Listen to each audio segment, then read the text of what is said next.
We're standing here in the prestigious hotel here in Lake Worth, Florida, as a part of the Diversity Aquatics Convention 2014. We have a distinguished, renowned aquatics individual here in the city of Fort Lauderdale and known around the world, the distinguished Ken Rowland. Ken, welcome to Lead Pitch Live. Hey, how you doing? Man, pleasure to see you again, brother. Ken, this conference has just grown leaps and bounds here, diversity in aquatics. First of all, how do you compare this year's convention to last year's convention? I want you to look in that camera and talk. Well, one of the good things that I have to say is that we came up with our governance and we came up with our structure. So now we actually are ready to embark upon the great historical horizon that is about to happen right here for us. Mm-hmm. What did you think about the diversity of different aquatic professionals that showed up here this weekend, and what did you learn so far? Well, I learned that there's so many aspects when you talk about aquatics. There's people in scuba, there's people on the competitive side, there are people that are doing all kinds of things. Aqua aerobic. Yeah. Rowing, all kinds of things. So I just want you to know that aquatics certainly offers many more career paths, and cradle to career, basically. You can just go from swimming at 2 years old up to being a dive master and all kinds of things, or like myself, an instructor trainer in many disciplines when it comes to aquatics. We got a chance to see you up there speaking to the group today. What did you try to get across to them, and how do you think they received it? Well, I think they received it very well because I wanted them to understand the historical preference, historical preference. Presence? Mm-hmm. I don't know. The historical perspective. Perspective? Yeah. Oh, cool. The historical perspective of what we were trying to do here. Mm-hmm. And the thing is, they received it rather well because, the thing is, we always have somebody's shoulders that we stand upon. And so I was looking around the room and I saw one of my own mentors that I was standing upon his shoulders for all the things that I've done in my career. It wasn't possible unless I stood upon his shoulders. So that's what it's all about, giving back and paying forward. What do you think about the hotel itself? If you can remember the name of it, I need to get the name, but the hotel and accommodations and the type of setting that we have here that people can expect to experience next year in 2005. Well, I hope I'm pronouncing it right. It's the Omfoy. It's a recreation and resort. It's really a magnificent facility, a great place to have as a venue for our convention. And then right next door is a 50-meter pool that we can actually do aquatic activities in, which is just fantastic. We have the ocean here, so we can scuba dive, we can do all kinds of different things. So it's just a fantastic facility to have our next convention in 2015. What has aquatics done for you as a person? Being in the field of aquatics from a child to now, what would you say are some things that had really impacted your life? One of the things I have to say about aquatics is that aquatics has made me who I am today. From the age of 2, someone threw me in the water and said, "Boy, you better swim." And that's how they did it back in those days, and I've been swimming ever since. And it really, truly has made a difference in my life because I went through what we called a near-death experience where I actually died, and they brought me back. And I promised that I would teach people life-saving skills, which includes swimming, which includes CPR, which includes all the things that keep people smart, water smart. I mean, they need to learn safety methods and rescue techniques. And we had Connie here, from a high-ranking person from the American Red Cross. What does that say about diversity in aquatics and the reputation it's gaining nationally? Well, one of the things I have to say is about Connie is that Connie and I were in the same instructor trainer class. We trained together here in the greater Fort Lauderdale area in 1986. We became instructor trainers, and she has gone on and joined the national level of the American Red Cross. So I'm very happy to have a friend that I can also talk to about these particular things, and I want her to understand how aquatics has affected people's lives from a cultural perspective. I want them to be culturally competent when it comes to aquatics. And so Connie is certainly open to that. The American Red Cross is certainly open to that. So let's just make sure that we can move forward. Why should people come to the convention next year? people should come because it's a fantastic venue. It's a great place to network. It certainly is a great place to be on the ground floor of a historic thing like Diversity in Aquatics, launching itself like a newfound bird, like a phoenix, just rising from the ashes and making a difference in people's lives. And that's what we're going to do. We're going to set the foundation that'll make a difference in people's lives who are culturally competent and who look like us. Tell us what you're doing these days in Fort Lauderdale. Well, my particular job in the city of Fort Lauderdale is the pool operations coordinator, where I handle all the different issues as far as the mechanics and CIP, which is capital improvement projects for the city. And I also do all of the training as well as the in-service training too. And I'm also president of the Swimmers Foundation, which is a 501c3 that supports our effort here called Swim Central, where we have taught 300,000 children how to swim since 2000. Since 2000, we've taught over 300,000 children how to swim. And none of those children have become drowning statistics. And so that's the real important thing. The program works 100%. Come to Diversity in Aquatics Convention 2015 and learn more about it, how you can do it in your city. See, that's the kind of thing that's happening here. You see all of these aquatic giants of all different ethnic groups who are coming here to this conference. There's nowhere else you're going to meet a person like Ken Rowland, one of the most decorated aquatics persons in the entire world, right here at the 2014 Diversity in Aquatics Conference. And he'll be here next year in 2015.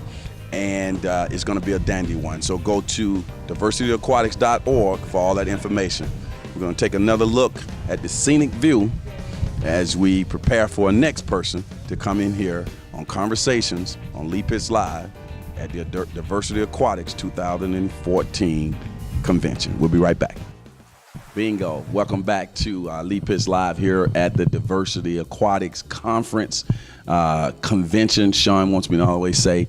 And you meet everybody here at this convention here, taking place in Lakeland, Florida this year, Lake Worth, Florida. And when I say meet everybody, we have a renowned individual in the field of aquatics. He's a legend. He's let me just get right to it. We got Charlie Lumpkin here. Some of you know him from diving fame from back in the 70s, Charlie? Yep. A little bit about how you first got into springboard diving. Well, let me say, giving honor to God, first of all. And I'd like to say to the group listening that if no one has told you that they loved you today, I will. And a lot of our young people don't hear that enough. But I got into springboard diving, believe it or not, by diving off of a stump in the swimming pool in Germantown into the pool. And the gentleman that was showing me how to dive, his name was McKinley Bug Williams. He passed away 2 years ago, and he was the percussionist for Maze. So that's who taught me how to swim and got me my start in diving. And my dad dove, and I eventually worked for Kelly Pool in Philadelphia, and Jack Kelly got me my start. He was the brother of Grace Kelly. And I just kept going. I ended up winning a European title, and all the colleges kind of looked at me and said, well, we might want this guy. And the rest is kind of history. I made the NCAA championship, Division II in 1972. And they called me the closer in college because our last event was diving. We never swam the last relay. And in 4 years, I never lost. So we won if I won. So you close about Hey, Charlie, what has the world of aquatics in general done for you? Just if you could summarize that in some kind of poem or some kind of saying, just summarize. I know you can summarize some things. There's a lot that's gone on in your life. I can give you one word, Lee. I love it. I went swimming yesterday. I'm 67 years old.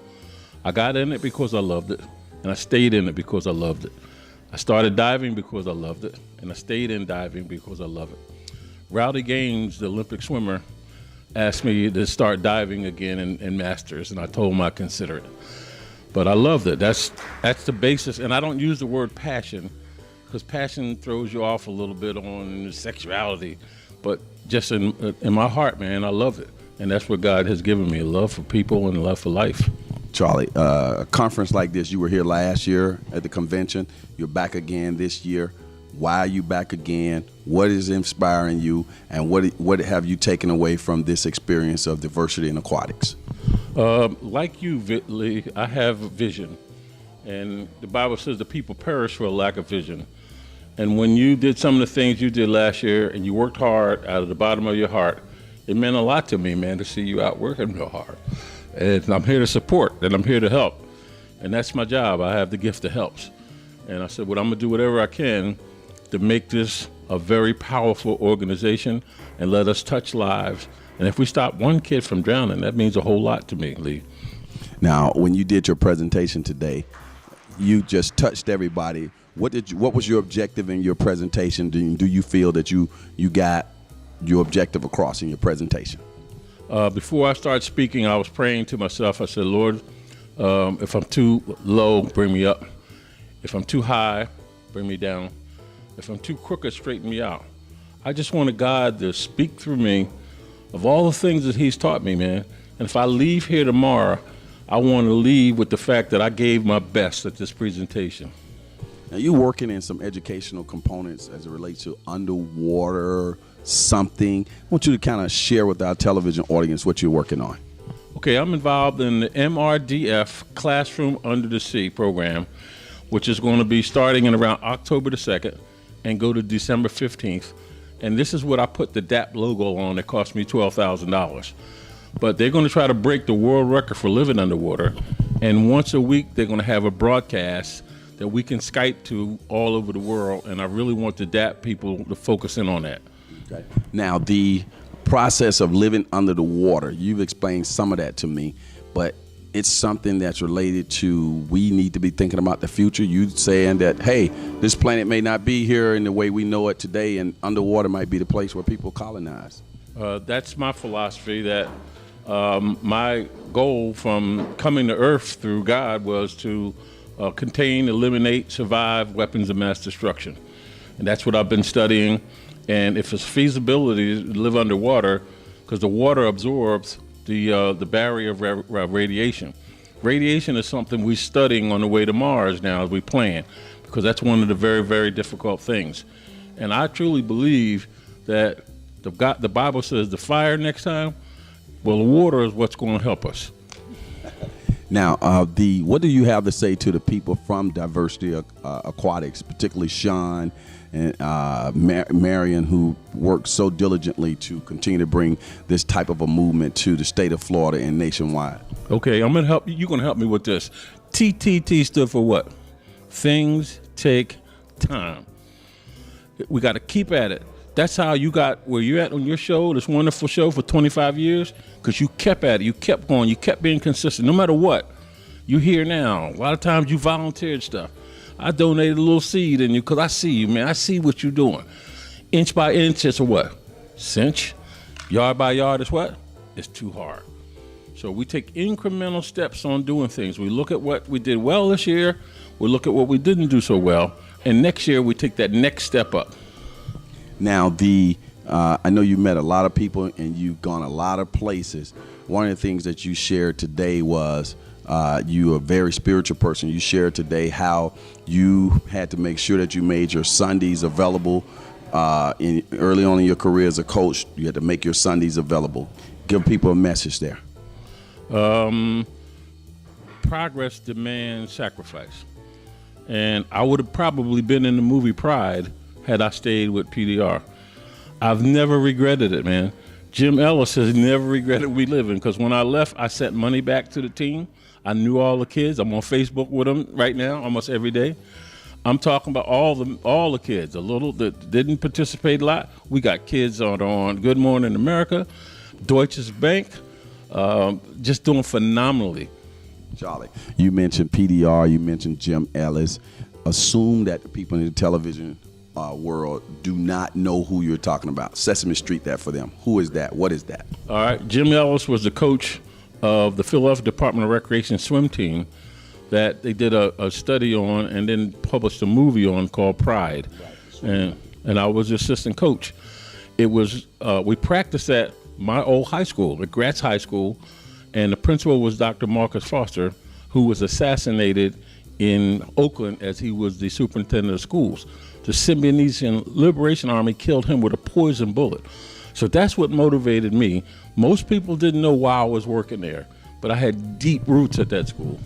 How realistic was the movie Pride? Again, people, that's that movie where the black kids are swimming and they're racing, that everybody keeps telling me when they saw that movie, they thought about me. That was a real person, real movie. Terrence Howard as Jim Ellis. How realistic was, the 2 hour movie, for what you saw? Well, it was Hollywood, right. But the major factor, and I tell Jim this all the time, the difference in Terrence Howard and Jim in real life, Jim he had the biggest smile on him. He had that $1 million smile. That's how he got all them kids. Terrence played a little bit more angrier kind of person in the movie. Jim Ellis, man, he taught me to keep a smile on my face, and hopefully I've learned that from him. And final question, how can people get in touch with you? And did you ever think that in your lifetime you would see a movie made about a black swimming coach and his swim team? Well, I always knew we had quality. I thought we'd had somebody in the Olympics by now, the way we were going. But circumstance, they got rid of the pool and a couple other things. But no, it didn't surprise me because the kids were doing really well at a young age.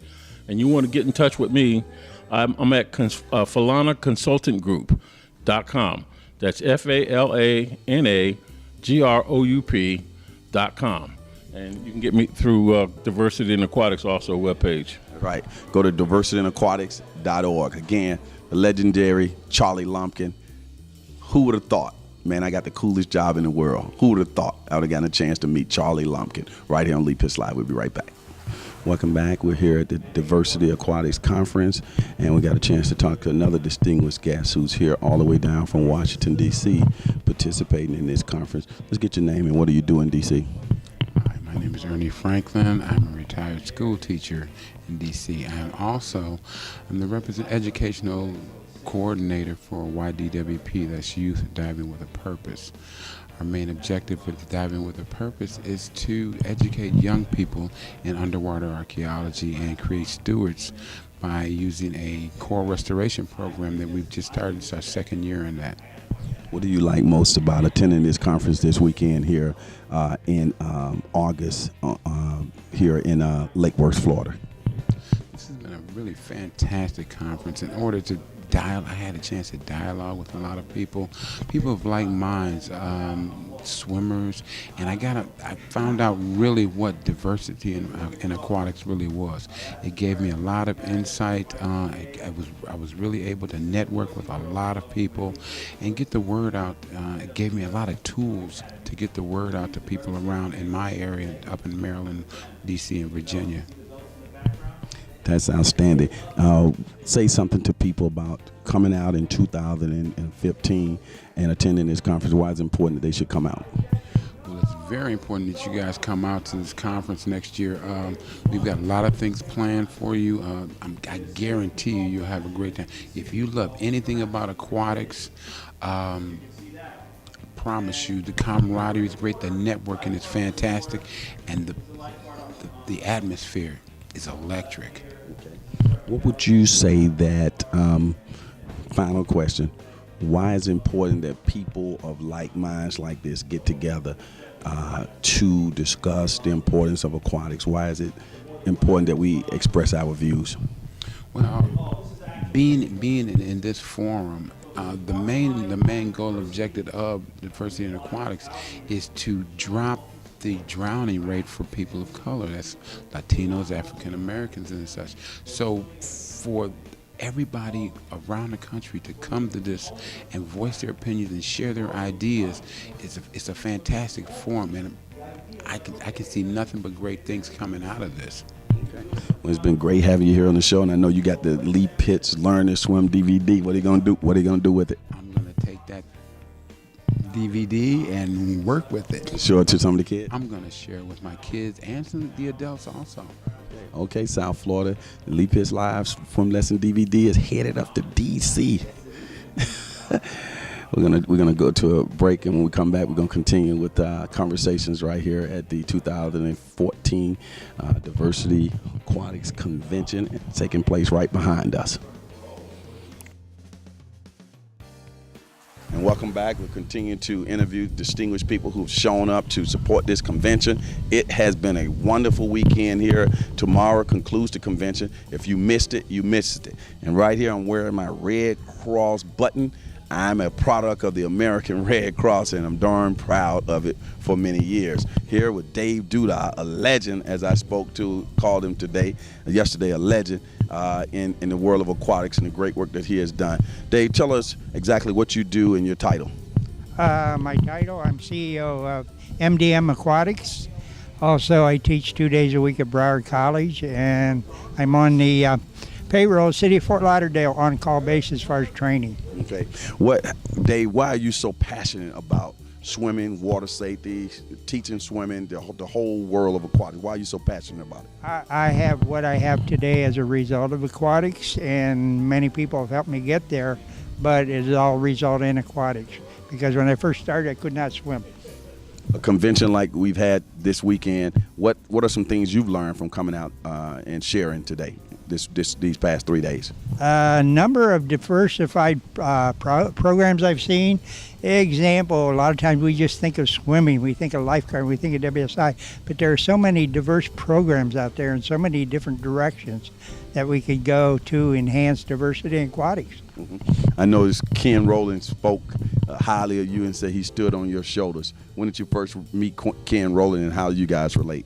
Ken and I and Connie Tippett and Mike Espino and a number of other people, we met at a CPO class that I ran back in 1995. The people who are at home looking at this on the website and on television, say something to them about the importance of coming out next year to the 2015 convention. Yeah, I feel very strongly you need to come out. I've talked to a lot of my friends who didn't come. I mean, if you're going to make a commitment, don't give lip service to it. Actually participate. Mm-hmm. And you only learn by participating. Mm-hmm. Tell people where we are right now. People who are looking at this in New York, Chicago, where are we, and what's this setting? You're from this neck of the woods. Right. We're in Lake Worth, Florida, which is, I guess, a suburb of Palm Beach.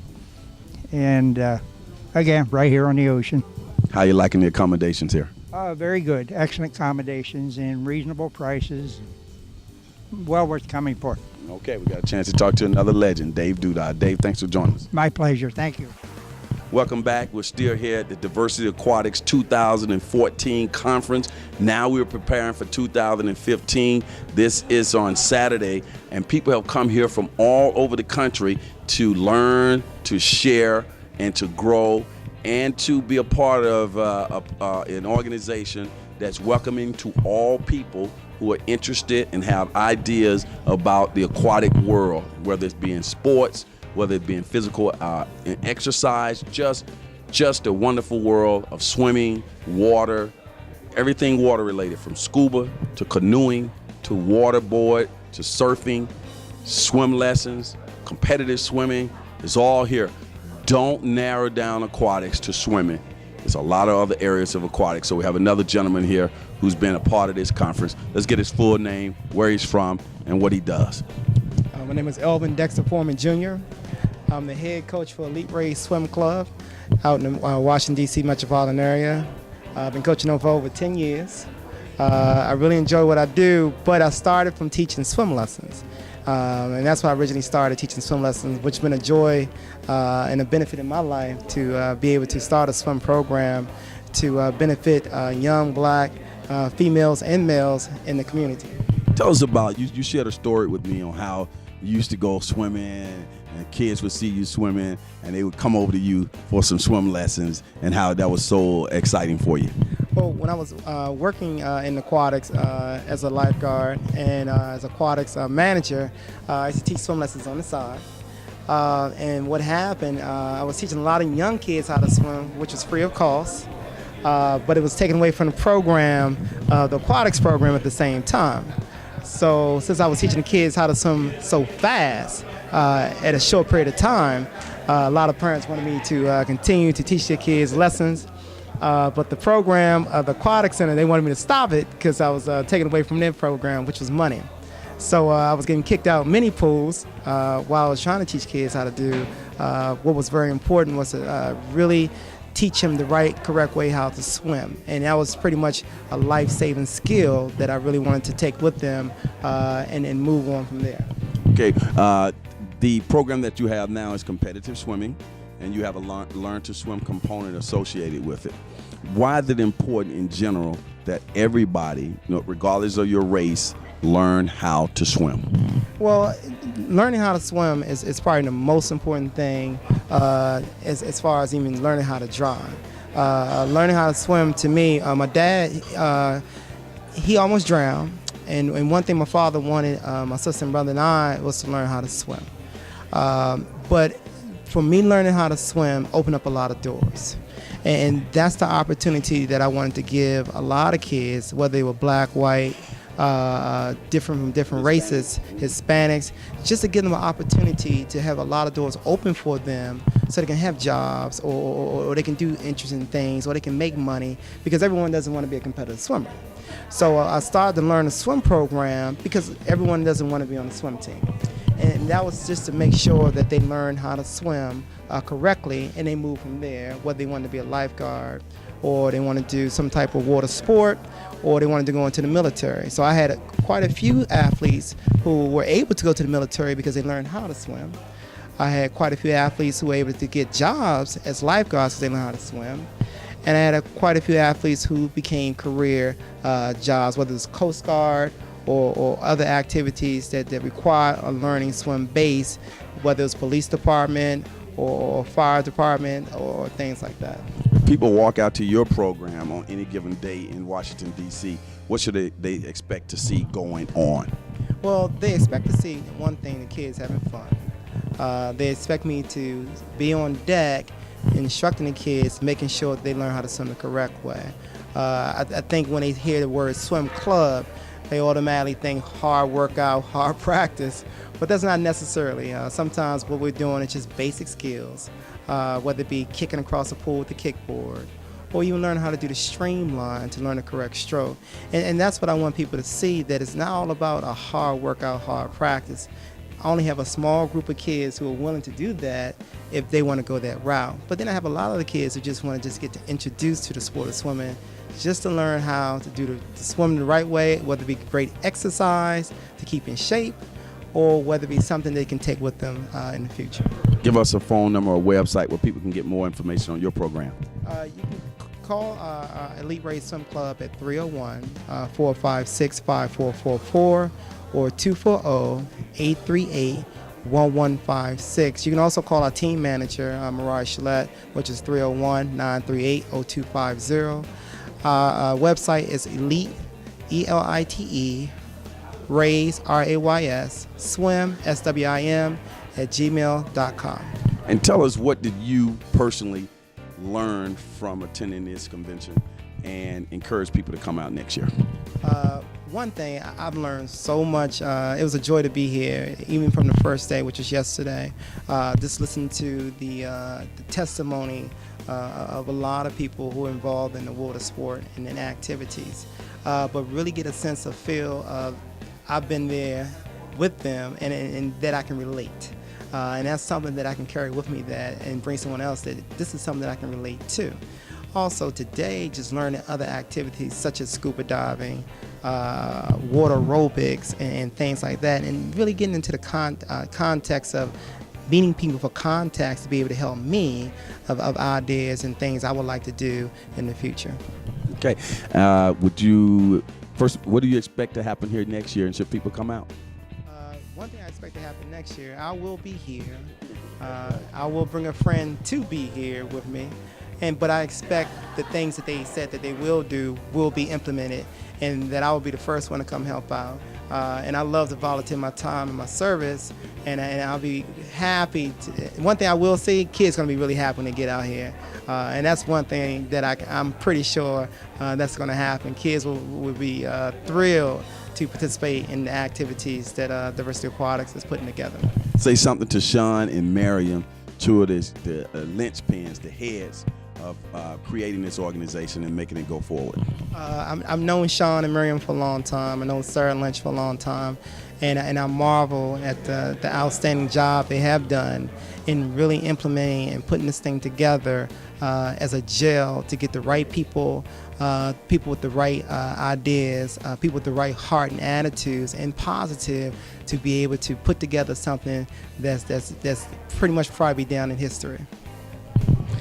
Well, this has been a historic event, and when people look at this years from now, understand that this was the beginning of Diversity Aquatics, and years from now it's going to be this big organization. But these are the moments that were the beginning, and it's moving.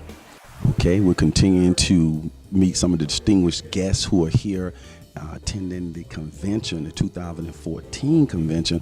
Of course, I'm Lee Pitts, and the name of the television show is Lee Pitts Live for those who are seeing us on the internet.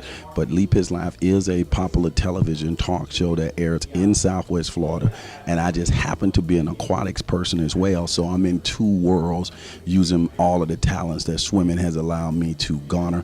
I'm going to get a good chance now to talk to one of my good friends, Gerard, who also got a chance to give a presentation here. He's a scuba enthusiast, and he also does a whole lot of other things here in the area in aquatics. So let's get his full name and his proper title. Go ahead, Gerard. Full name and what you do. Okay. My name is Gerard Smith, and my full title right now is Aquatic Operations Supervisor for Delray Beach Parks and Rec. And basically what I'm doing right now is bringing in a diverse community, is trying to bring intervention activities that will promote healthy lifestyles in the aquatic environment, such as boating safety, scuba diving, learn to swim programs, and other things that are enthusiastic with the families. Now, this is your first time attending the convention. We didn't see you last year, but we know of your reputation. What has this convention done for you in terms of what you're trying to get accomplished? What have you learned? What are you taking back with you? Okay, this convention has really charged me up. It's gave me good energy as far as to see the different professionals that's in this field with the ideas, and to learn how to give me different ideas into making sure that the safety programs can reach a good peak, to reach out to the families that really needs this courses and everything. And let's bring a different twist to what I'm trying to do, and different ideas and perspective. Now, when you are actually in your world of aquatics, what are some day-to-day things that you are doing to raise the awareness of the importance of aquatics, particularly to the minority community or the disadvantaged community?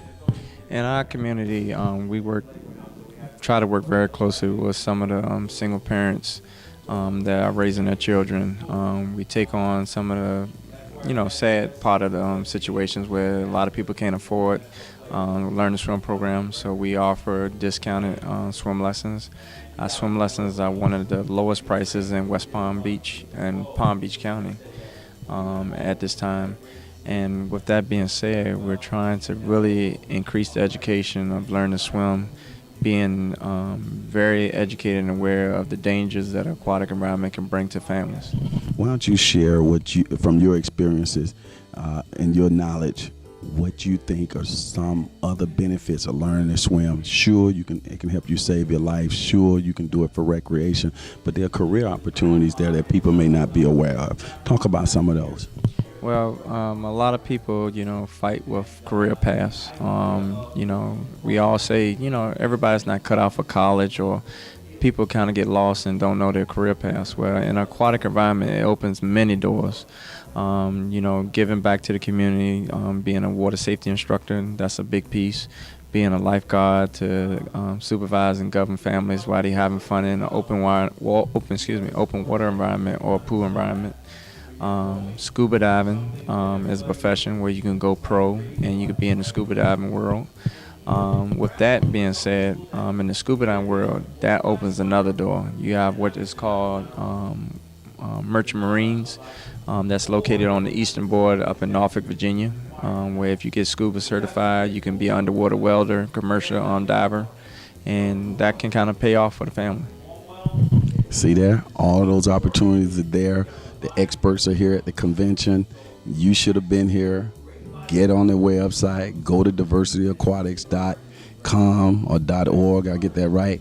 And get involved with what's going on. So, Gerard, it's been a pleasure having you here as a part of this documentary. Thank you, Lee Pitts.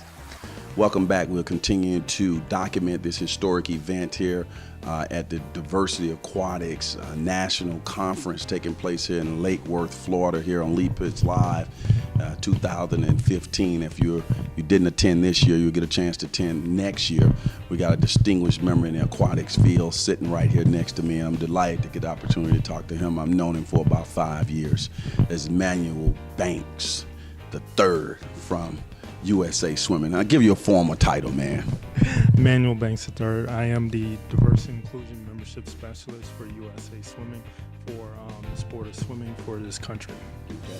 Let's take a look in that camera while you talk to me. Tell me, what's your primary responsibility? What are you trying to accomplish? My primary responsibility is to diversify the sport of swimming, make sure there are more African Americans, Native Americans, and also Hispanic kids in the pool. Yes, we're trying to find the next Michael Phelps, the next Cullen Jones, the next Natalie Coughlin, but it all starts at the ground level at a young age. And so my job is to find those kids of color that want to learn how to swim and that want to compete, and then swimming is fun. What do you like most about your job? To travel. I get to travel around the country and talk to parents, and I get to work with Olympians and national team members and promote the virtues of swimming and how fun it is.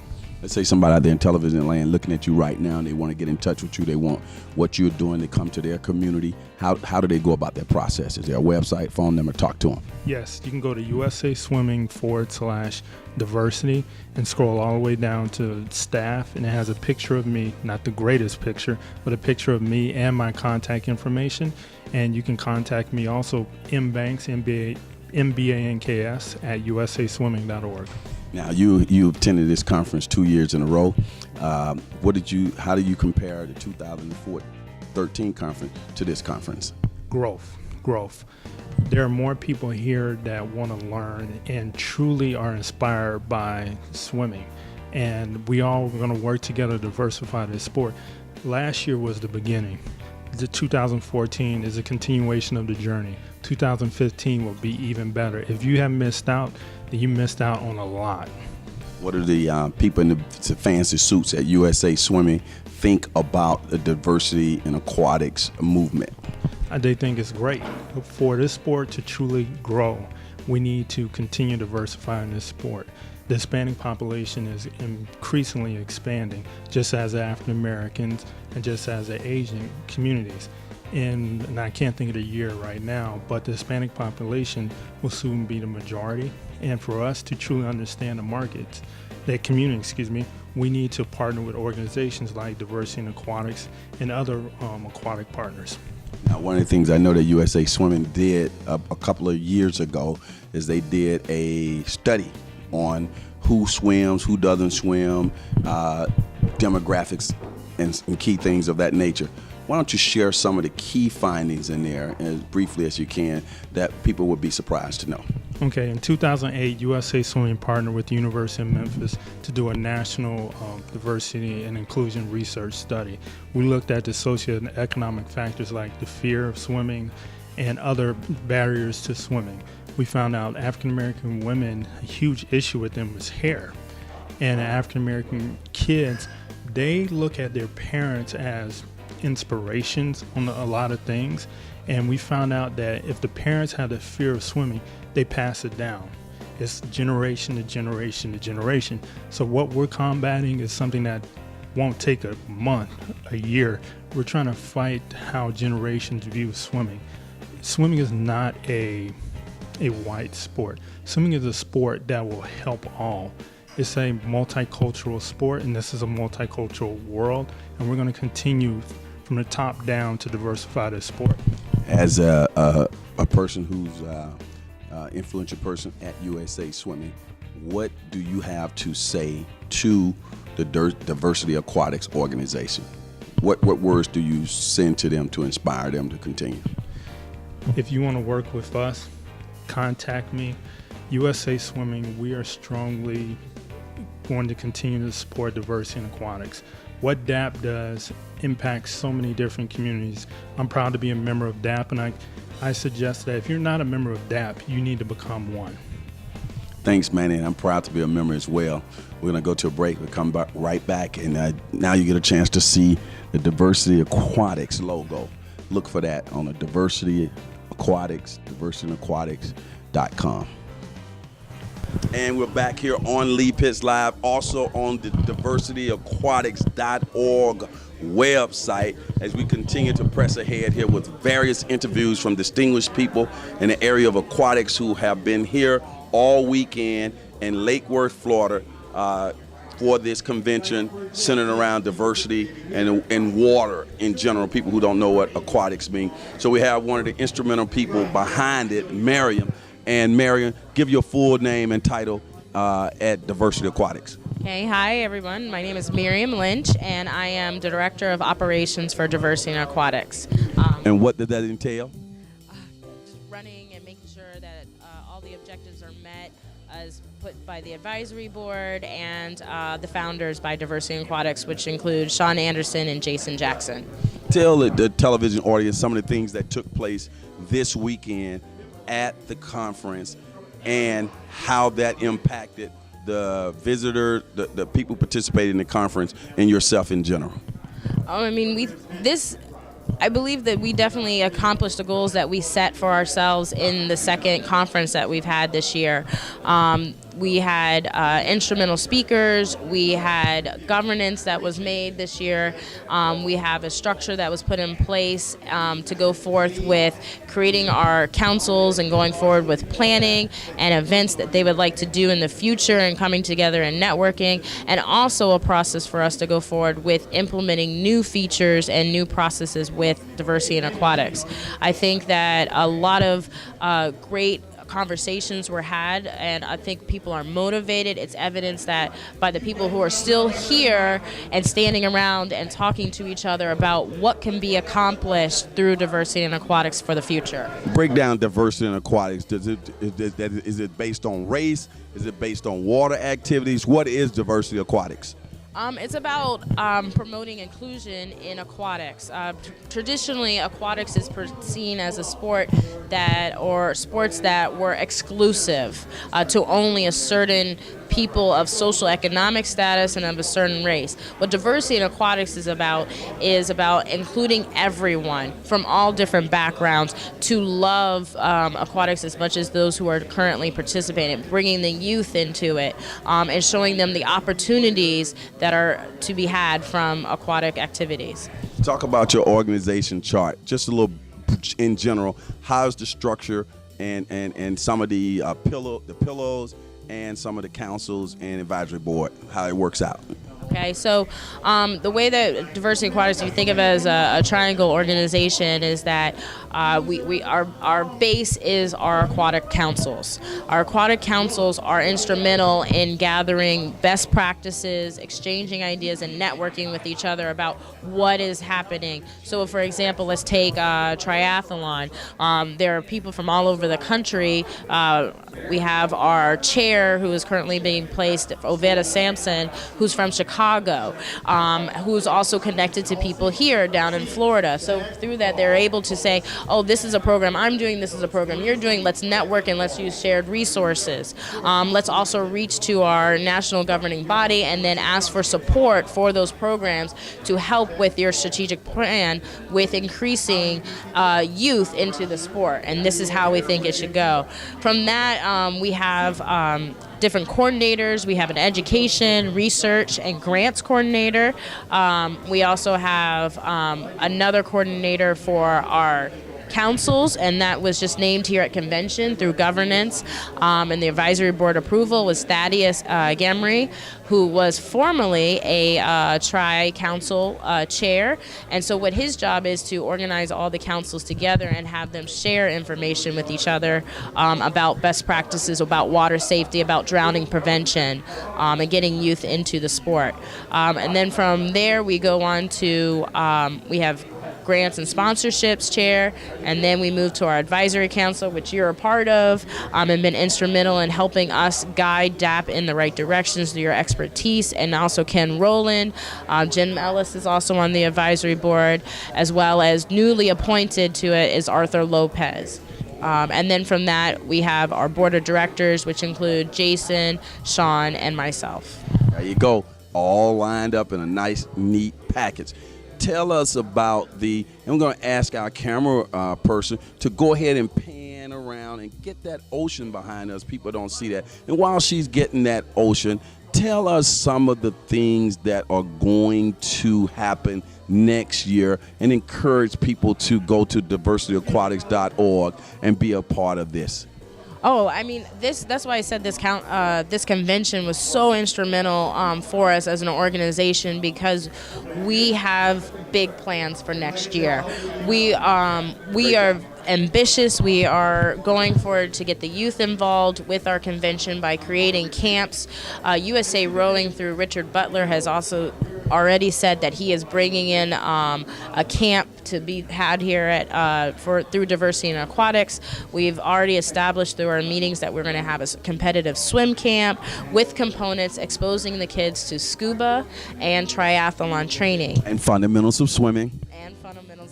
We also had the American Red Cross come in and said that they are interested in providing guidance from a national level down to the youth who are participating here at Diversity in Aquatics. So those are really big things for us as an organization. I think it also puts us in the stepping stone of giving back to our future and pulling them up through the ranks and teaching them the things that we know being a part of aquatics. Now, the exact date for the conference next year has not completely been set, but people can go to diversityaquatics.org to get more details on that. But we do know it's going to be in August, would we say? And you certainly want to come out to it. Tell us about the setting. We've taken a look at the ocean back there, the hotel that we're in. We're in Lake Worth, Florida, and this is expected to be the same place next year. Right. So the setting here has been great. When this place was vested out, it's great because we have access to ocean and name the hotel. They're going to eat this up because we're going to show them how they get an exposure, and they're going to reduce the cost of this hotel next year. Plug the hotel. Okay, so we're at the Envoy Resort Hotel. And who did you work with? Give them a shout out. We worked with Heidi and Michelle Deegan. Hello, Heidi and Michelle. Hi, you're on TV. Thank you for all that you did in providing us and with. Looking for a discount next year for all this free publicity. Exceptional service that they provided us here. They have been welcoming. They've gone above and beyond in helping us to accomplish our missions. And the thing that I think was awesome about the hotel is that they believe in our mission. They believe in Diversity in Aquatics and what we're trying to do in the community and for our sports. And then within walking distance right from the hotel, they've been able to provide us with a number of features. Right next door is the casino of Lake Worth, which has 3 restaurants in it, and then also houses the 50-meter pool that we will use next year for our camps. That's excellent. We're here in beautiful, sunny Florida. My name is Lee Pitts, the host of Lee Pitts Live. This is Conversations with Lee Pitts from the Diversity Aquatics 2014 convention, and we're going to take another look at this beautiful setting as we prepare for another one of the distinguished aquatic persons to come right here and talk to us. I am so thrilled here on Conversations from the Diversity Aquatics 2014 convention to get an opportunity to talk to the lady who's been behind the scene documenting this entire event on the cameras, brought her in front of the cameras, the youngest person, one of the youngest people at the conference. Tell us how you have, first of all, let's get your full name and kind of what your role is with Diversity Aquatics. My name is Sarah Lynch, and I'm the media coordinator. I kind of tweet and Facebook for Diversity in Aquatics and try to get all the information about Diversity in Aquatics out. What do you like most about what you do for Diversity Aquatics? I like the aspect of trying to be creative with what I have to share with everyone. I'm trying to find videos for everyone. It's kind of fun, and pictures, and really people really respond to pictures. So that's. Tell us about your background. You swam actually competitively, and now you're getting ready to go to professional school. Yeah, I just graduated last year from Vanderbilt University. I swam there for 4 years, and I'm getting ready to go to pharmacy school. So in between now, I'm trying to help out, and I'll probably still continue definitely with Diversity in Aquatics, and I'll be back here next year, so I'll still be tweeting all year. Well, let's talk about swimming and how it allowed you to go to college. You swam in college. Share your story. Encourage young people that they can benefit from being swimmers. Yes. Well, I went to Vanderbilt on a scholarship, and that's definitely a big help. It's a pretty known school, top 17 in the country. So with swimming, I was able to get a really great education. So swimming has allowed me to do that, and I think that any sport, they can do rowing that we learned about today, and you can go water polo for school, especially for females, and swimming, you get scholarships. So it's definitely a good avenue. Okay, and the conference, you've been here this year, you were here last year. How do you see the 2 different years? With this year, I've noticed that we've definitely done more kind of activities for the convention members, and that was really got everyone engaged and learned about new activities. With last year, we were just starting out, and we did a big networking event last year, so everyone got to know each other. So we were able to bring those people back, and then we even expanded a little more with like different aspects of like scuba diving and aqua jogging. So. Tell me one thing, you've been around this all this time. Tell us one thing you learned this year. One thing I learned this year is that we do need to get more youth involved. I think kids would really enjoy what we did today as adults.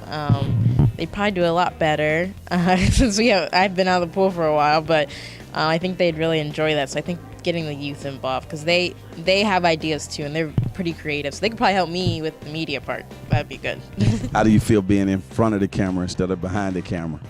A little nervous, but hopefully it goes well. I know it'll go well. The video will be posted. I'll be tweeting it, so I hope it goes well. Okay, thanks for joining us in front of the camera. We're going to get you back behind the camera in a few minutes, okay? Wave out there and give a shout out to somebody. Give a shout out to some of your favorite people. Miriam, my sister, shout out, and my mom. What do you think about this setting that we have here, the hotel, the accommodation, the whole bit?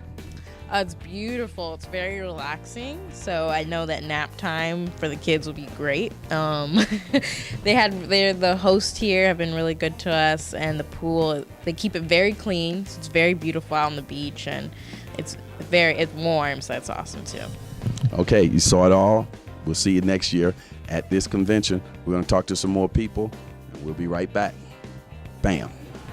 Welcome back, Florida, and welcome back the Diversity Aquatics website and all the people who are joining us here on YouTube for the 2014 Diversity Aquatics Convention that's taking place right here in Lake Worth, Florida. Of course, I'm Lee Pitts, the host of the television show Lee Pitts Live, so we're coming to you in all different platforms, on television, on the internet, on YouTube, on Facebook, on Diversity Aquatics website. Everybody who's anybody in aquatics was here at this conference. We got another outstanding individual who's in charge of the foundation for National Association of Black Scuba Divers. Let's get his full name and title. Let's go. My name is Paul Washington. As you said, I'm the president of the National Association of Black Scuba Divers Foundation. Founded in 2005. Our goal is that we're building and developing the next generation of aquatic stewards. What's the prognostication for the future of scuba diving and minorities? It's excellent. It's one of the fastest growing demographics. And most divers truly love diving, and they share that when they talk to the kids and to the youth and college students. It's just an incredible thing. Now, you got a chance to make a presentation here at the convention. What were you trying to get across in your presentation, and how effective you think you were? The message that I was trying to communicate is that we have this organization. It's a national organization. We have volunteers nationally, and we have youth in these areas nationally that want and need the adults and the supervisors and the skills that this conference represents. I think it was very effective. There was a lot of energy going around. There's a lot of buzz. There's a lot of people that want to bring this program or aspects of the program that we were doing to their locations. As a matter of fact, I made 2 good contacts, one in Indianapolis and actually one in D.C., which is where I live. Were you surprised, though, Washington, when you kept hearing scuba kept coming up as like how popular it is, how you heard me talk about it, how it's just it's a magnet, and for you to be here and see how people just embrace scuba as a part of the whole aquatics movement? I wasn't that surprised. I mean, a part of me was surprised that it was as popular as it was with outside of those who do diving. But then it's one of the reasons why it got me in, and it's one of the reasons why I see other youth, kids, adults coming into the sport. It has an excitement. It has a wow factor. It has a something different that you can brag about that not everybody does. Right. And quite frankly, kids like that. so I'm not that surprised that other adults recognize that and using scuba or the desire to dive as a vehicle to learn how to swim, as a motivator to learn how to swim. It's a natural connection. This morning, you guys got a chance to go out and get in the water with the tanks and the whole bit. What was the objective there, and how did that turn out? There were many members of the convention here who had never breathed off of compressed air, had never dove, had never done anything like that. And so the objective was to get them aware of what is out there so that they can help spread that motivation to the youth that they're working with. And I think it was very successful. We had one young man who put the scuba unit on and was just heading down to the deep end, and we had to dude, come on back. We're losing control of him. And it was incredible. It really was. What does a conference like this in big picture scope do for, say, what you do and for society in general, where people of like minds come together with various agendas, but they all come together to promote the bigger cause? Something like this does a couple of things. One, the networking is absolutely invaluable. I can't stress that. The people that you meet and their connections and their needs and their capabilities blending with other people who have needs and capabilities. I mean, that probably is the most important thing to me. The other thing was the awareness. I heard things about triathlons and about aqua aerobics that I had never heard about before, and I've been diving for 26 years. So, it's like, wow, how come I haven't heard about that? And they heard things about scuba that they hadn't done before. So I think that's another key thing, the awareness, the networking, and then probably just the camaraderie, that there are like-minded aquatic professionals who have the same passion about triathlons and youth and swimming that I have about scuba. And so you have that fellowship, that bonding moment, which is another uplifting and motivating thing. And so those are three things I actually got from this. What are you looking forward to in the 2015 conference, and make an appeal to the people who are looking at this to get out here next year to the conference? What am I looking for? I'm looking to see more people. There are more people who have the same love and excitement that I do, that we do, and I need to hear their testimony, need to have their participation so that we can actually learn from you. You have something to share with us, and I need to know it so that I can be better. So that's one thing I'm looking for. The second thing I'm looking for is understanding more about the aquatic professionals. We had represented a couple of key cornerstones of the DAP platform, but there were other cornerstones that was missing. For example, there was no representation of free divers. And we had conversation about free diving and what's the deepest and who's done it, and male and female, and representation from the diversity community. So we'd like to see more representation from other aspects of the aquatic environment. Aquatic professionals come here again, tell their testimony, and get those words out. And then the last thing I'd really like to see is a strong representation and presence from our youth. The adults are great, and we're talking to each other, and we need that. But we need to also reach out to the youth in some capacity and get them as excited about this opportunity that we are. That's certainly the future, right, Paul? Absolutely. Paul, it's been a pleasure having you right here. Join us in the document, the conversation with Lee Pitts at the Diversity Aquatics 2014 convention. Thank you for Leah. Thank you for having me here. It's been a great time. I appreciate it. Okay, really enjoyed. Just stay right there. We're going to take a look again at this beautiful setting here in Lake Worth, Florida. And we're encouraging everybody to make this a part of your vacation plan next year. Bring the children out. Visit the Diversity Aquatics website. We're going to have swimming. We're going to have scuba diving. We're going to have canoeing. It's going to be a whole lot of activities. It's going to be competitive swimming, and just a lot of things for the family to do. We'll be right back. Back South Florida to another edition of Lee Pitts Live. We continue to press ahead here at the Diversity and Aquatics National convention that's taking place in Lake Worth, Florida. And when you're talking about aquatics and you're talking about diversity, well, who else are you going to have show up at this star-studded event than the American Red Cross itself? So we're delighted to have Connie here at the conference. First of all, Connie, give your full name and your title with the American Red Cross. My name is Connie Harvey, and I am the Director of Centennial Initiatives for the American Red Cross. What is Centennial Initiatives? Well, 1914 is when the American Red Cross got started in life-saving and water safety. So 2014 marks 200 years? No, 1914, 2014, that'd be 100 years, right? 2014 marks 100 years of life-saving and water safety at the American Red Cross. One of the pioneers of swimming in water safety, not one of the pioneers swimming in water safety, was Commodore Theodore Longfellow. Tell us what he meant to water safety in the big picture in the world now. Well, Commodore Longfellow is really the father of life-saving and water safety. In 1914, he was hired by the American Red Cross to help reduce the drowning rate across the nation. The drowning rate was really high, 10.4 per 100,000 population. And he was charged with going out, helping to create life-saving groups across the country, so developing lifeguards, and developing people who knew how to swim in general so that they could be safer in, on, and around the water. While he was going out crisscrossing the country, and he was raising excitement about the enjoyment of being in and around the water. So during his 33 years with the American Red Cross, he increased the enjoyment, the activities that people embraced around the water, and at the same time reduced the drowning rate to about 5.2 per 100,000. Outstanding. Now, Commodore Longfellow, by the way, was a big influence to me when I was a teenager. I first got into water safety, of course, as a lifeguard. Many of you know me from my aquatics background.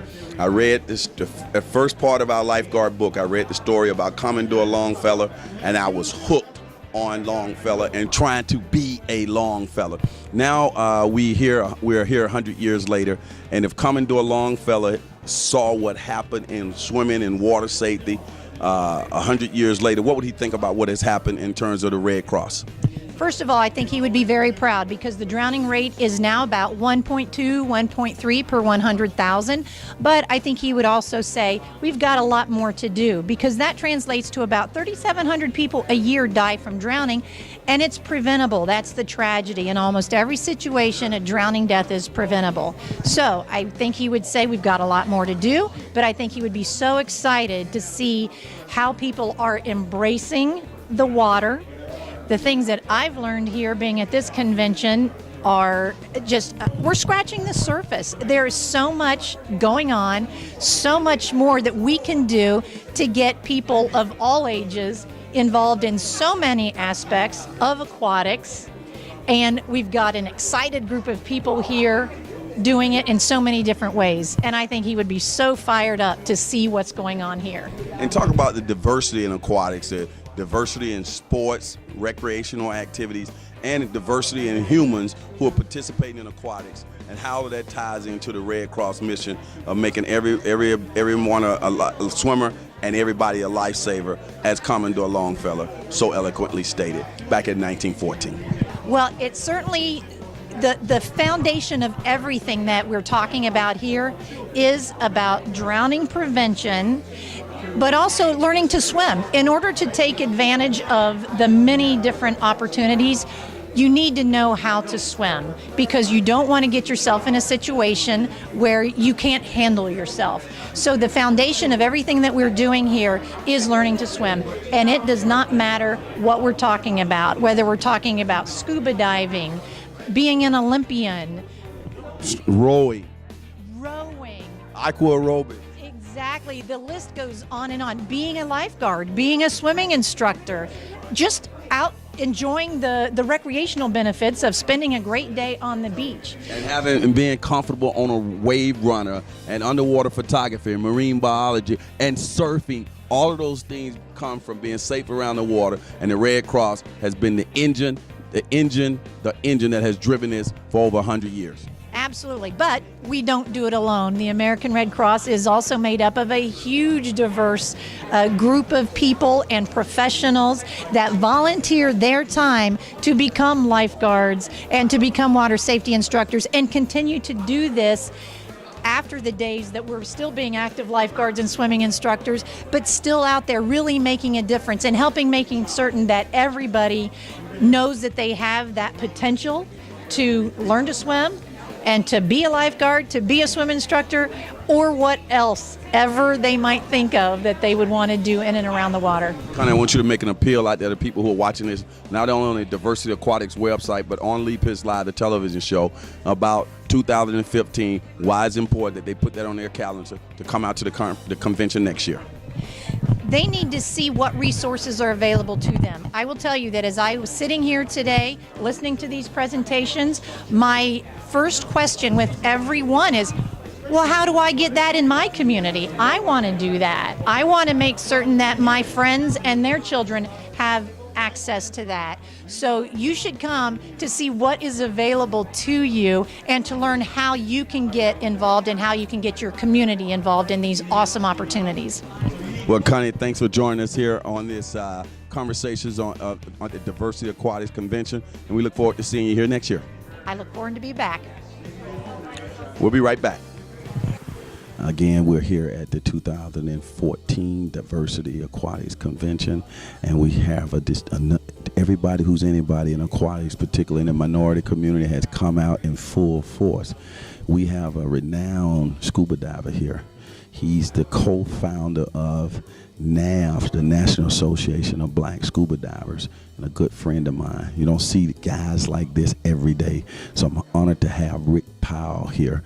He's also a noted musician. So without further ado, Rick Powell, you're here at the convention. What brought you out to the convention this year? Well, listen, Sean Anderson contacted me and let me know that they were going to come back down here to Florida. And I mean, it wouldn't be complete without my visiting and enjoying it. So I said, hey, I must come out and enjoy it. This is a good weekend for me. Monday I'll be 73. Celebrating my birthday, August the 18th. So this is sort of like a preempt, and my life has all been about aquatics and music. Those are the two major things in my life. We're going to continue to talk at a whisper. We'll ask our camera person to pan over here and just let you know the conference is going on right behind us. And if you did not come to the conference, you missed out on it. And want to encourage everybody to come out in 2015. We're here in Lakeland, Florida. Rick Powell, a guy like you who's been around so long in the field, what are some things that a person like you could learn at a conference like this? What have you learned so far? Well, a lot of the updated techniques and stuff like that in terms of aquatics, swimming, scuba diving, stuff like that. We have a lot of young ideas and young motivational people who their approach and strategies are a little more contemporary. And so, it's always a situation where you have an opportunity to exchange ideas. And so I appreciate the opportunity to meet some of the younger folks and with new ideas to try to keep aquatics alive and well. Now, what does that do for you in terms of inspiration to see the new generation taking up the mantle, taking up some of the things that you were so instrumental in starting and being involved in? What does that do for you? Well, listen, it makes me feel that my efforts have not gone in vain, okay? I mean, there was a time even in the Navy where I was only one, or what have you. So, but even my getting involved in scuba diving, it was about getting into the inner city and trying to get some of my people involved. And some of the folks that said, hey, we're talking about basketball and football and different things like that. And I'm saying, hey, even as far as the youth, this provides them with some marketable skills. So there's summer jobs and different things, lifeguard and different things of that sort. So to me, it feels, like I said, that any of my earlier efforts have not gone in vain because folks have taken that and run with it. How does a black guy like you, when did you start scuba diving? Maybe 40 years ago, 50 years ago? How did a black guy like you ever get interested in scuba diving? Well, when I was in high school in New York, I swam for Evander Childs High School. We had an outstanding team in the Bronx. And in fact, I think Daddy has also attended that school. But so I had gotten into that. So when I went into the Navy and everything like that, I was challenged. And when at that particular time, it was the UDT Underwater Demolition Team, which was the predecessors to SEAL Team. And I took an interest in that. At that particular time, UDT was a qualification. It wasn't a rate by itself. So I was a radioman in Norfolk, Virginia. And so, I was challenged to say, hey, let me go out and try for that. So similar to the situation with Carl Brashear that Cuba Gooding played, I was told, hey, black folks don't swim. I mean, what do you want, a basketball or football or something like that? So I said, okay. So I went through it's called BUDS, Basic UDT Training. And I came out at the top of the class, okay, all the water work and stuff like that, okay? So now I was in early intervention in the Cuban situation, and then later on in Vietnam.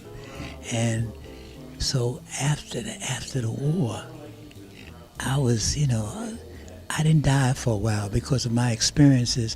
Diving was means to doing, some things that, as far as my Christian upbringing and everything like that, I mean, to this day, I don't see any real sense in war. I become a veteran against war, in fact, And so my thing was, when I did get back into it, I was working with Ramsey Lewis, and we came down to Key West, Florida. That Ramsey Lewis? The Ramsey Lewis, okay? And we came down to Key West, Florida, and Philip Church said, come on, let's go diving. You diving. I said, well, I sort of got away from that. So we went diving, and the water was clear and nice in Florida and everything like that. I said, oh, my goodness, this is really nice. So for that point, I became really, really interested and wanted to get my own folks. And so I went back to Chicago, and I talked to, at that particular time, Decor Scuba Equipment was out there in Northbrook, and I got them to put up the equipment. I went to the inner city YMCA and everything like that. I became a Naui and PADI instructor and started teaching in the city, trying to get some of the kids involved and some of the adults involved in scuba diving. And it seemed to work. We formed a club called the Sea Urchins there. And then later on, when I moved to California, I was asked to teach diving at California State University, and to take the fellow's place who had started Naui and LA County diving. And so once again, I taught at the university, but I also came to the community and started trying at the Park and Recreation Department in Compton, California, and places like that, saying, hey, we have all this ocean out here and everything like that. We have to take advantage and enjoy it. Well, Rick, I know you can go on with your scuba diving career, because we haven't even gotten to the point of you founding the National Association of Black Scuba Divers. And but I want to ask you this question before we wrap this segment up. Is because it's such an honor for me to be sitting here with a legend. How can people who are out there and interested in getting into scuba diving, what would be a couple of key points you would tell them just to get themselves up and going? Well, number one is to try to develop your swimming skills to the point that you feel comfortable in the water and you can handle that. I mean, nowadays scuba diving is a lot of push buttons and stuff like that. However, I think in order to be comfortable and confident as a diver, that you have to feel comfortable as a swimmer. So, that would be something that I think that would be one of the first things. And finally, what do you say to people out there about the 2015 convention? Encourage them to come out. If they weren't here this year, come out next year. Listen, this has been a great pleasure. I mean, seeing you, seeing Charlie Lumpkin, who's also part of the Hall of Famers with the National Association of Black Scuba Divers. And I mean, and just networking with several different people who have participated. We do have to try to market and try to reach some other people, and get a lot of other folks out here, and try to continue to get folks interested in enjoying 75% of this planet, which is the ocean. That's Rick Powell, renowned scuba diver, historian, Hall of Famer, the best ever, and also he dibbles and dabbles with some of the greatest. Played with Donny Hathaway and Miles. Who else you played with? Give me some names, folks. George Benson, Ramsey Lewis, Jimmy McGriff, Minnie Riperton, several different people. So you get all of that when you come to the Diversity Aquatics Convention. We'll be right back. Hello, everybody out there in television land. We are here. Lee Pitts Live is on the spot here at the 2014 Diversity Aquatics Conference. We're the only media that's here, and of course, people in television land there in South Florida. My background as a swimming instructor, so I'm so delighted to be able to document this second conference here, a convention that's taking place here in where are we right now? We're in Lake Worth, Florida, on the east coast of the state of Florida, just south of Palm Beach and just north of Fort Lauderdale. And I'm here with a renowned person who's done such an outstanding job on a national level in introducing the sport of rowing to communities and people who haven't really been exposed to rowing. Yes, rowing, like rowing the boat. It's a great sport. It has now become a part of the Olympics. I think it's the female version becoming. So let's get right to Richard. Richard, give us your full title. Sure. Richard Butler, Inclusion Manager for USA Rowing. Okay. Tell our television audience, what is USA Rowing? USA Rowing is the national governing body over the Olympic sport of rowing. We're one of 48 national governing bodies that are in charge of Olympic sports.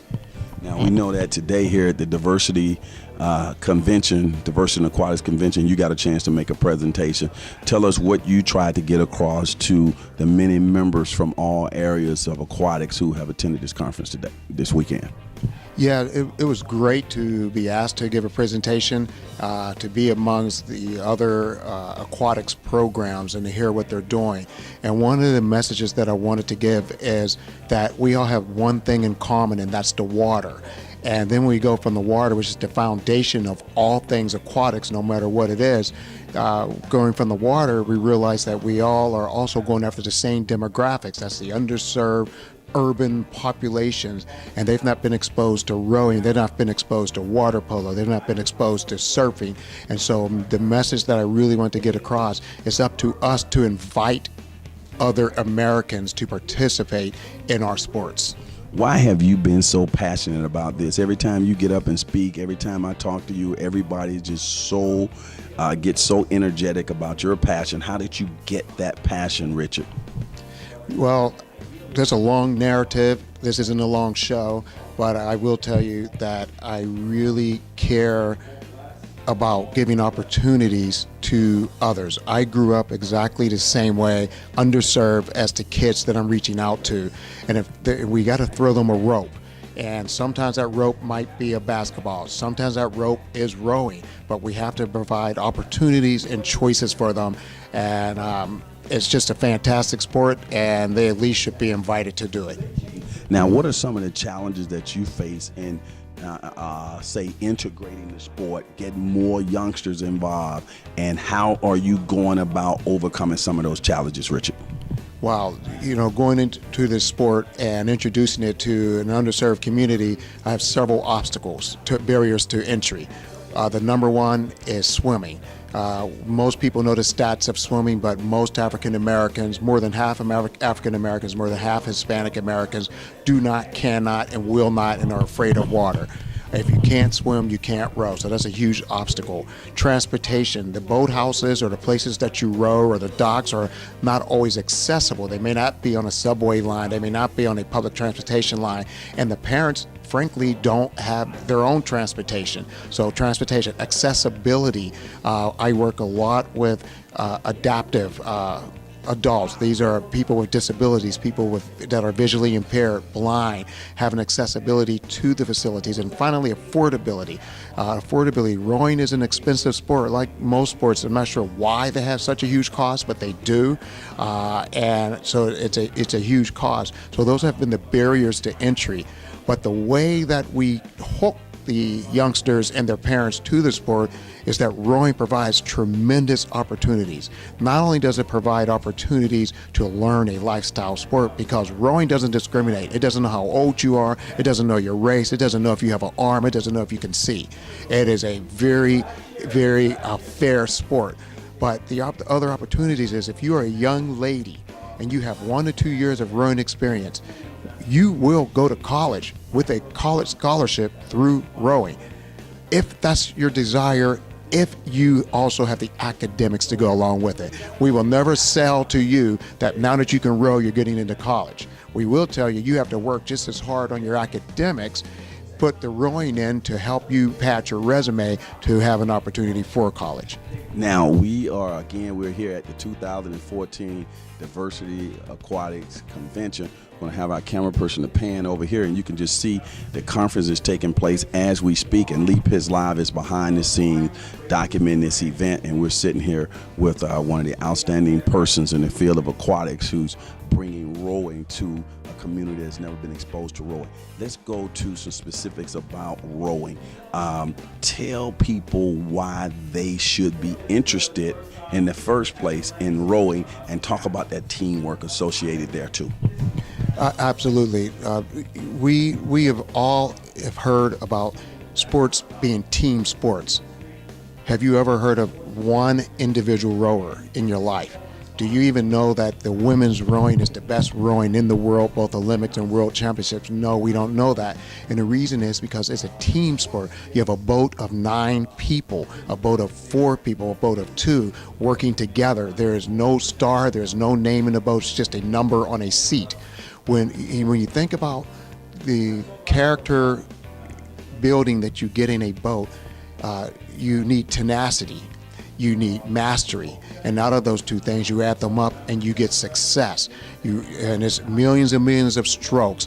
It's nothing like getting a kid or an adult to focus, which is important for life. So you're focusing in a boat to get that perfect stroke. You're focusing during your homework. You're focusing during your job. I like to tell people, even if the kid doesn't decide to go to college and they rowed, once a person see their resume and see that they row, someone in that organization know of someone higher up that road, and they know what it took to become a rower. And so you become a very valuable player within the workplace. Who doesn't want someone that already knows how to work hard, has the determination and the patience, and understand true teamwork? One of the things too, as I wrap this up, you talk about scholarship opportunities, particularly for females who are rowers. Elaborate on that, and then let people know who are listening to you. If they're interested, they want you to come to their communities, they want you to speak, they want you to be a part of what they're doing in terms of the rowing world here in Florida, how they can get in touch with you. If there's a website or a phone number, feel free to give it out right now.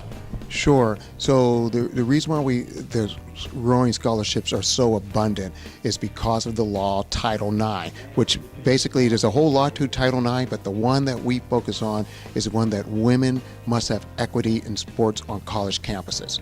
And so when you have a college that has a football team with 60 athletes, that college have to have equity in a women's sport. And one of the closest sports to that, you need 40 to 60 athletes for a rowing team.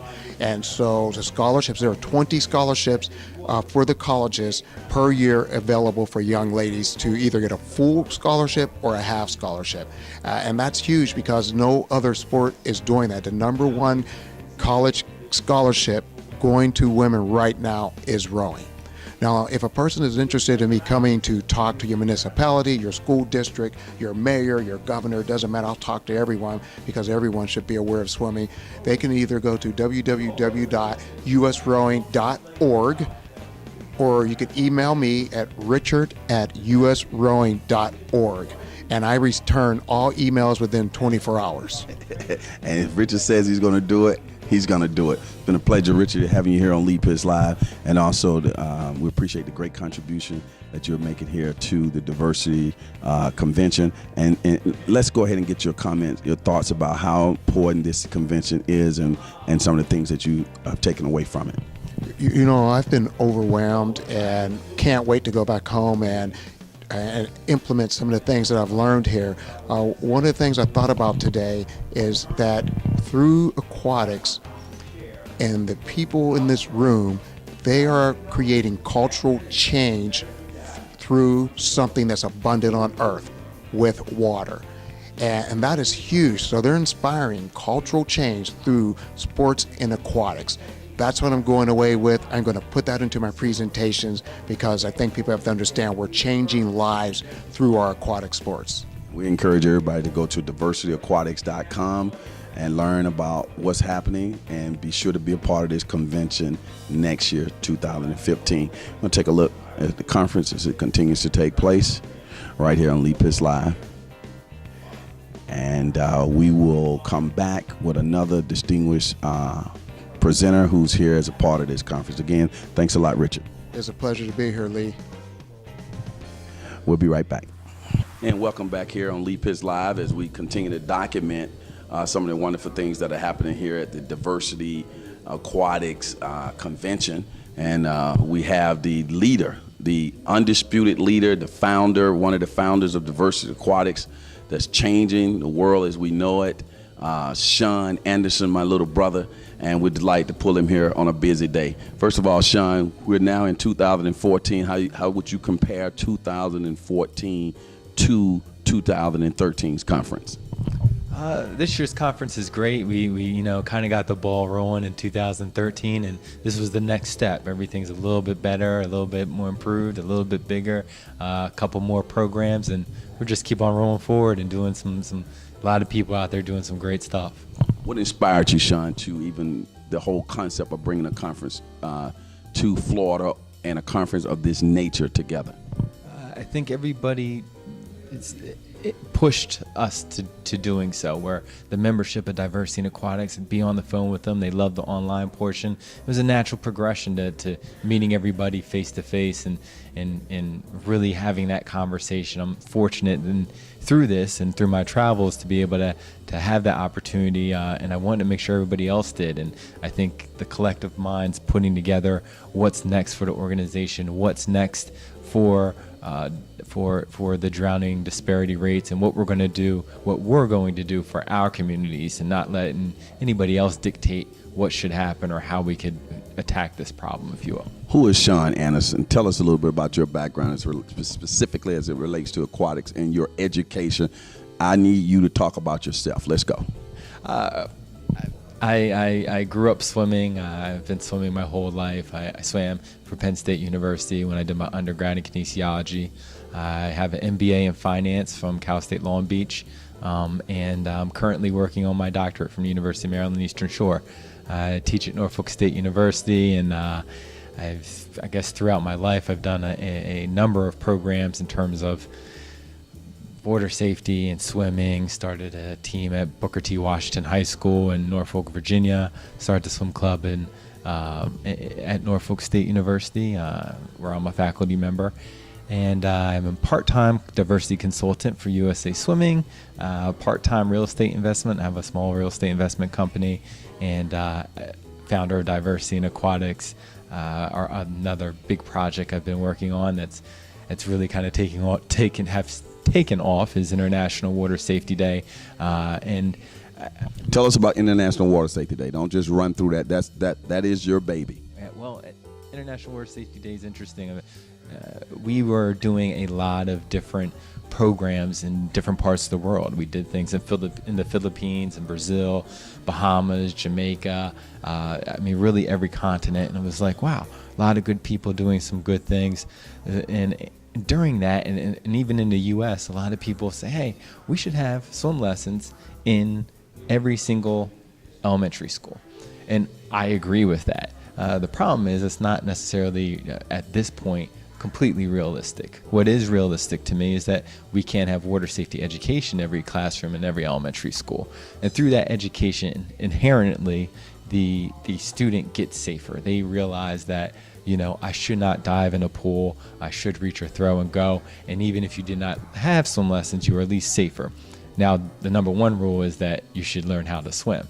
And that's a part of it also, Lee, where in knowing that as they grow up, or even hopefully before that, they go home and say, I need to learn how to swim. But if they do not, when they become adults and when they have children, they at least know that they should teach their child how to swim. One of the things that we see here at the conference is we see a diversity in race, and we see diversity in aquatic related activities. Is that ideal? Is that what you were trying to accomplish? Is that what it's all about? I think we have to. I think in dismissing the stereotype that people of color do not participate in aquatics, I think that it's important that we highlight that we not only do we do in every aquatic discipline. So that image is crucial in dismissing that stereotype and celebrating all the good stuff people are doing around water, with the beginning learning how to swim. The activities that took place here at the conference, I know you don't have to name them all, but just kind of tell our television audience some of the things that took place yesterday, this morning, just kind of summarize a few things. Well, we have a number of councils, as you mentioned, the specific activity and sport areas. So we had a number of clinics, from basic swim skills to helping triathletes, adult triathletes, to a mock splash and dash, to scuba stuff. The list goes on and on. Like I said, I can't name them all, but each council has put together something for the participants. So not only are we here at the convention and get a lot of good, important stuff done in the boardroom, if you will, or the conference room, and we also make sure we get out and practice our craft and make sure we share other certifications, other points when we're actually out there in the water. For those who are looking at this on the diversityaquatics.org website, as well as on television on Lee Pitts Live, tell them what's the big picture plan for 2015's convention. 2015 is more expansion of the organization. We're going to add in a bigger kids component. We'll be bringing in kids for clinics and camps. It's kind of a different track. We'll have a track for kids and a track for the adults. And that's probably the biggest change in terms of making it a full family event, where people have already been bringing their kids and like, man, their kids love water also. So it's like something for the kids, something for this community, something for somebody, a kid who's out of state, who wants to come in and get some top-notch training or get a certification. They have a place to do so, and while we still talk about these important issues. All right, and you can go to diversityaquatics.org for more information on that. Assuming that 60, 70 years from now, you're an old man, you're retired, and this organization continues to go on. People see this interview right now, the early stages. By that time, Diversity Aquatics will be like major number of people involved, and they're looking back in a time capsule. They're looking at these early days right here in 2014. Lee Pitts and Sean sitting here talking. I'm older than Sean. I'll be gone by then. Send a message into the future. Wow, I think that, sometimes it seems like a daunting task, and I guess a quick story is in starting International Water Safety Day, the first year we hit like millions of people right out the gate, and someone was asking me about how you kind of measure the success of it. And I knew it was going to be successful before that day, because I had planned to make sure I told at least one kid about water safety. So that one counts. So when you're hitting one, it's important, and that makes a difference. And when you're hitting millions, it also makes a difference. But you only need one to make a difference. And Sean, tell us about the footprint, the areas, the places that have been hit in terms of on your website that gives us a international scope of where people are coming from? Well, we've been in, we have hits and people viewing the site from 172 different countries. We have every state in the United States. We were founded and obviously began here in the United States. So we're just about everywhere. It's pretty neat to know that at least anywhere in this country, we could pick up the phone and we have somebody in the ground who can help out with a program or help out in starting something or give us some information of how we could build. And then the international impact is really amazing. And you're seeing it even more with International Water Safety Day, where there's programs going on in Africa and Asia and really around the globe. And that's only the third year we've been into it. We've done things from Argentina and hitting a lot of kids. We did one program this year in St. Croix, and we hit about 5,000 kids, which is a pretty good number, in 15 different public schools down there. So, okay, so people of all ethnic groups, all ages, different water-related activities. This is the organization you need to be a part of. You need to go to diversityaquatics.org. You need to be a part of the movement.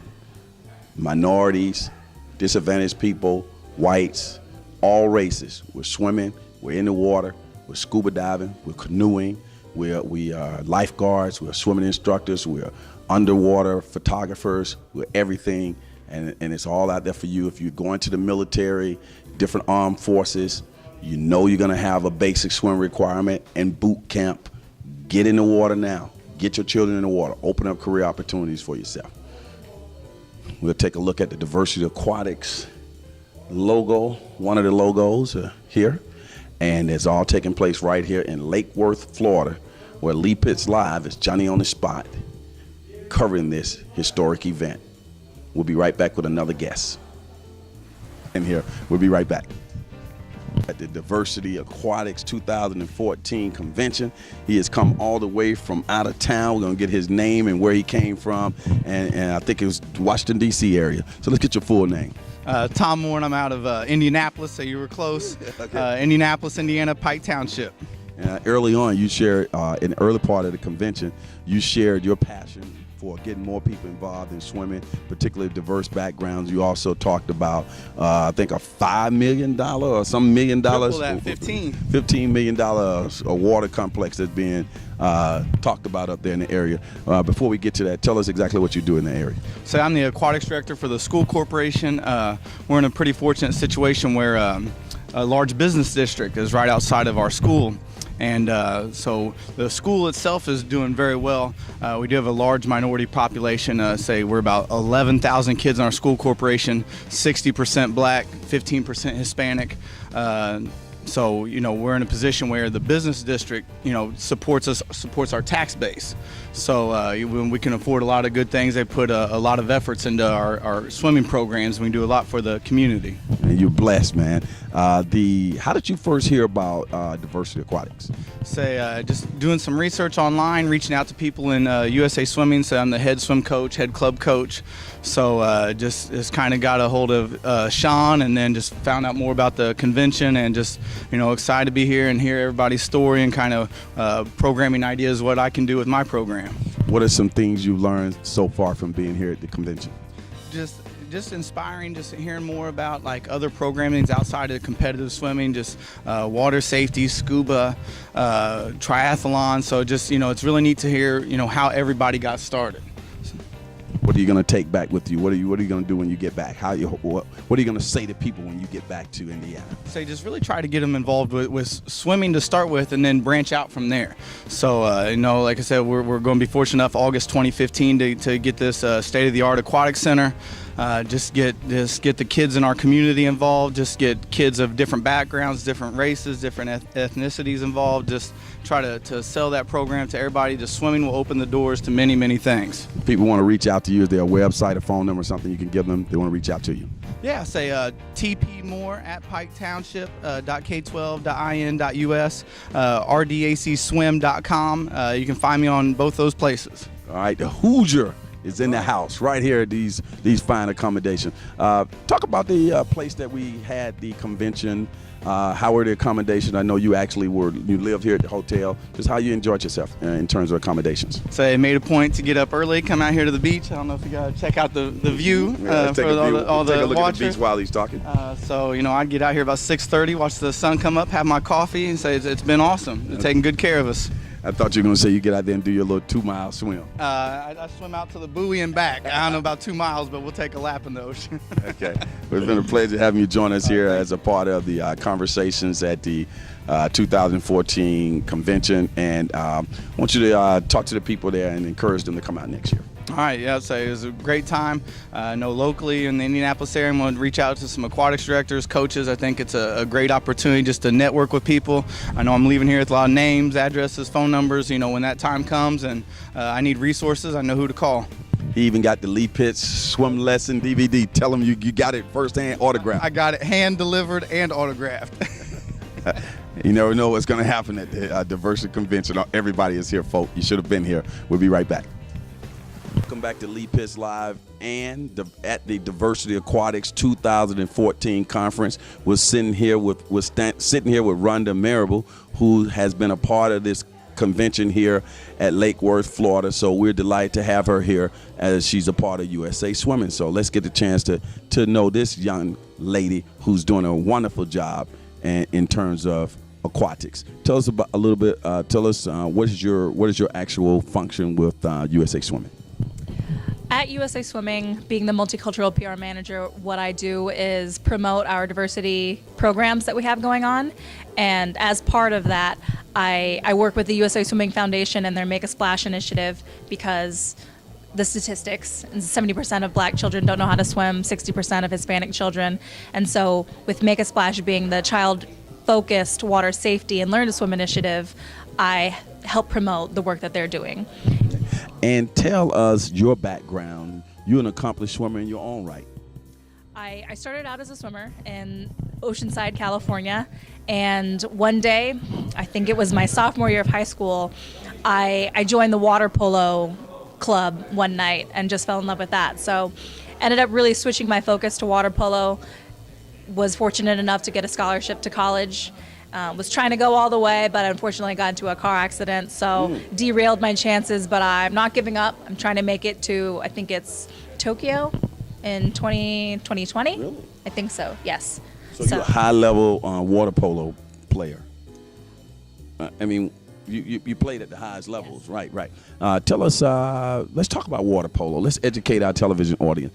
What are some misconceptions about water polo, and who are good candidates to get into playing water polo?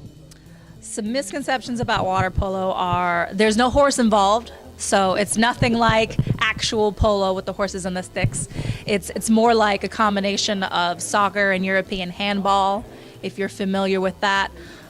The best candidates to join water polo would be people who enjoy a physically demanding sport and like water, but then also want that team environment. I think it is actually the only contact team sport in aquatics. So it's something that I think would appeal to a lot of Hispanics and African Americans who like to feel physical, like to release a lot of energy because you're in there fighting, you're scoring goals, and it gets really exciting. Now, one of the things I've observed it on television. Of course, I swam at high levels. And to me, when I look at it, it's like, man, those people are in shape. I mean, your head is above water most of the time. You're doing a whip kick, an egg beater kick, some scissor kick. I mean, talk about the leg work and the types of kicks that you guys are using. This is just interesting to me because I've really never interviewed a polo player, and I've interviewed over 5,000 people just for your information. Ooh, I'm the first. Well, with water polo, it is really physically demanding because you can't touch the bottom. You are in water deeper than your height, and we typically do the egg beater kick. It's our resting kick. We don't really, it's more efficient for us. And so when people are first getting into water polo, they talk about how difficult it must be to stay in the water for an hour and tread. But when you get to the level of actually being able to play a game, you realize that treading water is your rest, which is also what what makes water polo what I think one of the toughest sports physically, like similar to triathlon, because our rest is most other people's workouts. You know, we're not holding on to the side. There's not a lot going on. When the whistle blows and you're just sitting there in the water, you're treading water. Unbelievable, people. If you don't swim, and I know a lot of people in my viewing audience know about my swimming background, let me just tell you, what she's talking about is just unbelievable. Now, is it fair to say that some of the best conditioned athletes in the world are water polo players? I would say definitively the best conditioned athletes are water polo players. Talk about USA Swimming and what some of the things you're trying to accomplish at USA Swimming, and how a convention like this weekend's convention ties into your work. I think that at least what I'm trying to do at USA Swimming is create more programming that is sustainable and reaches the audience in a meaningful way. You know, United States Swimming is something that it's relatively young in terms of the NGB world. You know, it's 1980, and in 1980 it was more trying to organize the sport, and they didn't really think about the diversity and inclusion aspects of it. Now that we are very committed to diversity and inclusion, we want to make sure that we're doing things right rather than just throwing things at the wall and making sure that they stick. So one of the things I'm trying to do is, especially since we have such a small team, I'm the only one who's a black woman doing anything at multicultural level for USA Swimming. And then there's one other full-time diversity person, and then a part-time person. So we really have to engage in the community to be mouthpieces for the movement, especially for aquatics. Now, I know you weren't here last year, but I was so delighted to see you here this year.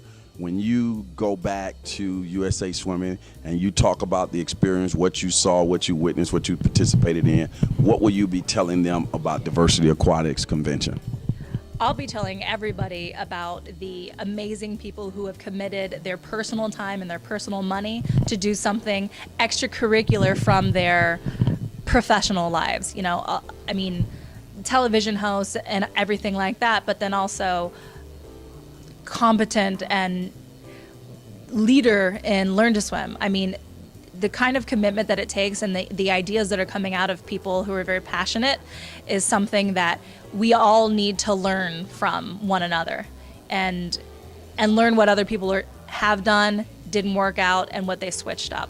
People who are watching this right now, online, on television, wherever they may see this in the social media, on USA Swimming's website, tell them why it's important that they come out in 2015 to this conference. Come out to learn about the history of aquatics from a different perspective. Come out to meet people who are the first to do a lot of the things that they've ever been doing. And we're in our infancy as far as diversity in aquatics. And I say we, I'm kind of assimilating the organization, even though this is my first time, but that's something that you get when you come here. You get the camaraderie that it's not just me, because being in this line of work with diversity, sometimes you feel like, man, like it's just so hard, nobody understands. And you need to come here to see that people are struggling right along with you and to not give up. And I tell you, I've been doing this for a long time, and every time I come out to this convention, 2 years in a row, and being a part of hosting the convention, this year we're in Lake Worth, Florida. Last year we were in Fort Lauderdale, and to meet people and to experience all these people that you're seeing here on these conversations has just been a thrill for me. And again, I've interviewed over 5,000 people on television, and I've never interviewed a polo player. So where do I go to find a polo player? I go to the convention. And where do I go to find a black polo player? I go to the convention. Right here. You just can't find these people walking around every day. We'll be right back.